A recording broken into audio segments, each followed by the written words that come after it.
بسم اللہ الرحمن الرحیم۔ السلام علیکم۔ آج ہم نے بنو امیہ کے دور میں ذرائع آمدنی دیکھنے ہیں کہ وہ کون کون سے تھے۔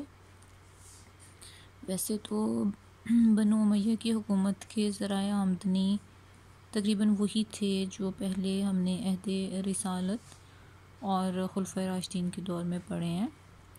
اور ان کی جو ذرائع آمدنی تھی وہ بدستور وہی قائم رہی تھی،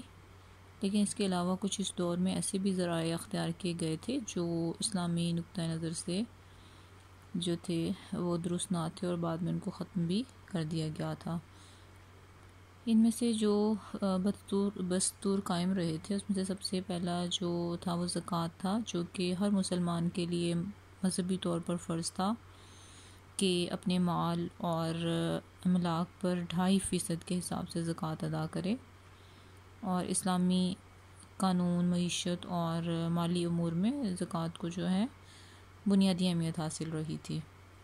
اس کے بعد خراج ہے کہ مفتوحہ علاقوں کی زمین پر جو مالیہ وصول کیا جاتا تھا اسے خراج کہا جاتا تھا، اور خراج کی شرح میں یکسانیت نہیں تھی، بلکہ مفتوحہ علاقے سے اتنا ہی خراج وصول کیا جاتا تھا جو فتح کے وقت معاہدہ میں طے جو ہے وہ پایا گیا تھا۔ اس کے بعد مالیہ ہے۔ مالیہ اس کی جو شرح تھی وہ ہر دور میں مختلف تھی، اور ہر خلیفہ جو تھا وہ حسب منشا اس میں کمی بھی کر سکتا تھا اور اس کے اندر زیادتی بھی کر سکتا تھا۔ اور جو جزیہ تھا یہ فوجی امداد کے جو تھے اس کے طور پر غیر مسلموں سے معمولی قسم کا ایک ٹیکس وصول کیا جاتا تھا، اور اس میں عورتوں، بوڑھوں، بچوں، نداروں، غریبوں اور بعض جو مذہبی حلقوں کو معافی دی گئی تھی۔ اور حجاج بن یوسف کے زمانے میں جو ہے وہ 9 مسلموں سے بھی جزیہ وصول کیا جاتا تھا، جو غیر شرعی فعل تھا، اور اس کے خلاف رد عمل کے طور پر کئی جو تھی وہ بغاوتیں بھی ہوئی تھیں۔ اس کے بعد ہے کسٹم ڈیوٹی۔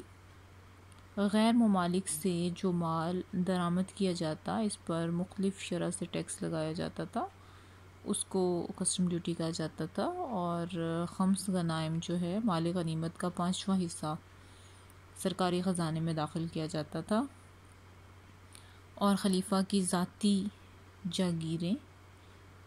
پر جو آمدنی تھی وہ بھی براہ راست بیت المال میں ہی جمع کی جاتی تھی۔